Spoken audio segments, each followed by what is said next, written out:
And I'm going to start with you. Our first topic of the night is a massive WNBA's final game, going to Game 5, going to overtime.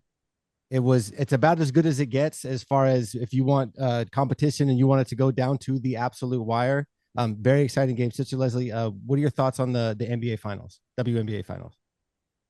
It was amazing. I was so happy to see this high level of excitement and turnout. I mean, they packed out Barclay Stadium.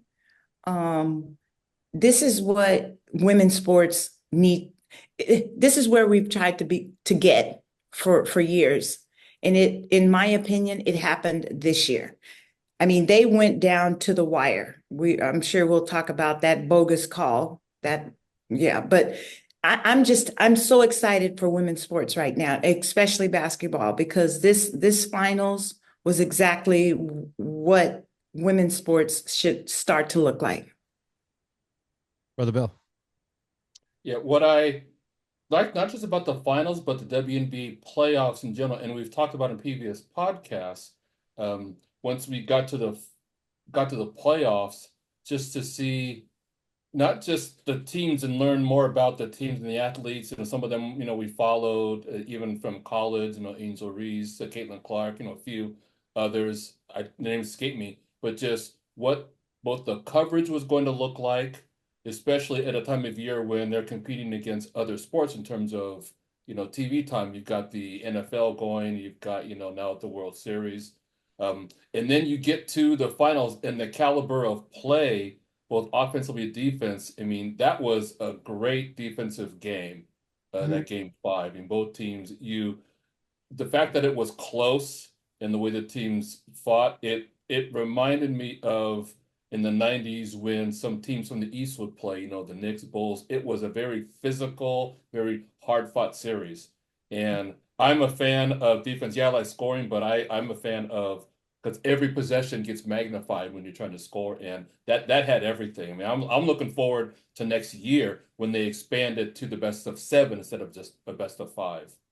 And the fact that now, the WNBA, turned down, the collective bargaining agreement because they want to, negotiate as they should. I mean, As they they should. deserve to get paid. Yeah. I'm 100% behind that. The owners, and I mean, there are others who are getting, billions of dollars. They're like, we want a cut of that. We want our fair share. 100% behind it. Yeah, I think one thing that was really cool about in juxtaposing it to the NBA finals, it seems like in the NBA, when one team's hot, the other team just goes, we'll get them next game. And then so you'll have these like 20-point wins and 25-point wins. And in this one, teams were jumping out and they were coming back. And then they were, and then it was tight for in the fourth quarter. And that seemed to be like every game. They're up 20 points, they're up 15 points, and then the other team just comes storming back, especially in game 1 when they did it at the very last minute. But having it to where every game was kind of going the back and forth, they're going way up.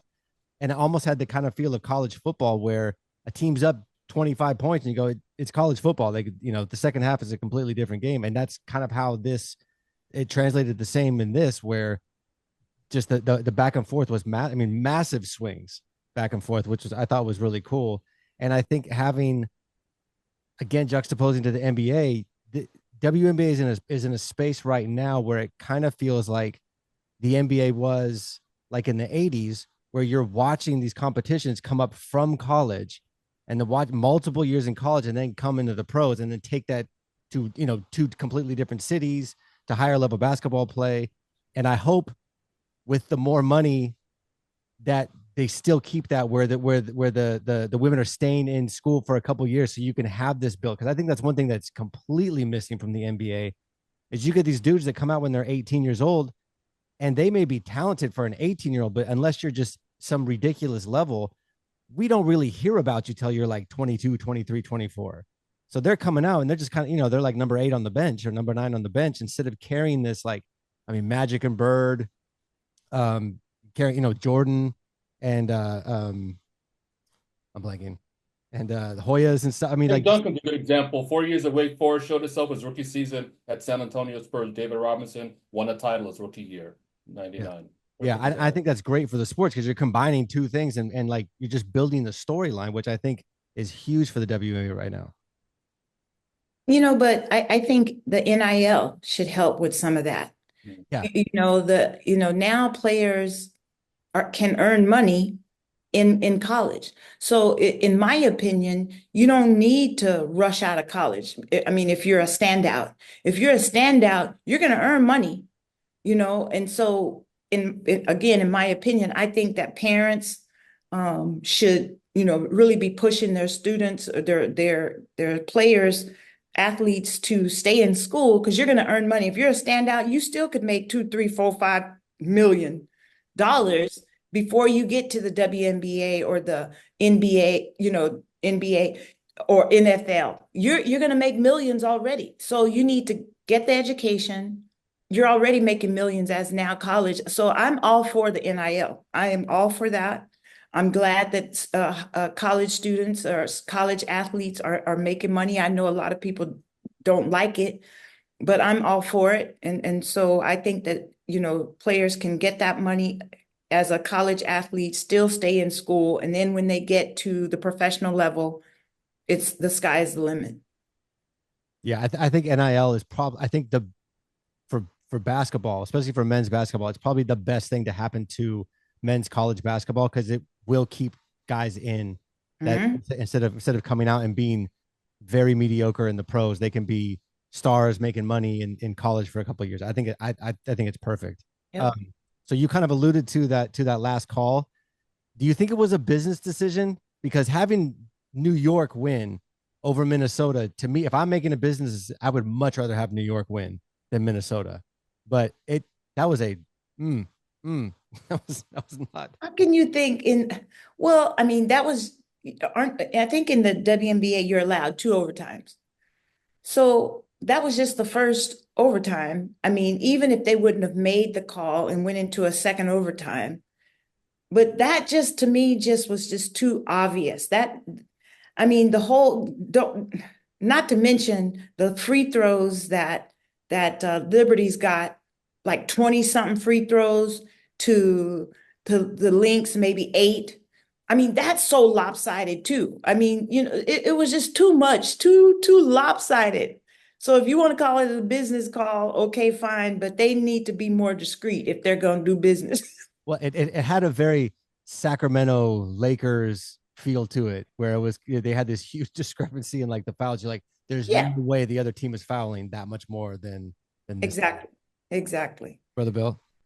Yeah, I would say we've seen in sports where you it looks like the officiating is obviously slanted to a team for marketing reasons, for publicity. You're at New York, big city, Minnesota, small market, all that, what that's going to mean, for the next year, a better sports story, all that. And again, and for financial reasons. But in looking at the game itself, I could see where I don't agree. I thought the disparity was suspicious, but like I said, it was very physical defensively, and the rest were calling it close for the whole game. It's just odd that, to your point, it seemed like the Liberty was getting benefit from more calls more than the Lynx because both teams were very physical. They were on ball. There was pressure, the whole game. Um, but we'll see. What happens next year, like I said, when you expand and to see what it looks like as you get into the playoffs, with there's some momentum, how that shakes out for the next round of teams. Because it would have been a great story for Minnesota. I mean, for both teams, either way, it would have been a great story to cap it all off. What's a better story for the Liberties? Because that's their Correct. first, Correct. that's their That was the first first team. Right. championship. Right. The Lynx, that was four. They have four, I think, and this would have been like their fifth one. So okay, if you need a Cinderella story, all right. It was more Cinderella-ish for the Liberties, but I just don't like the Liberties. I don't like anything New York. Just put it that way.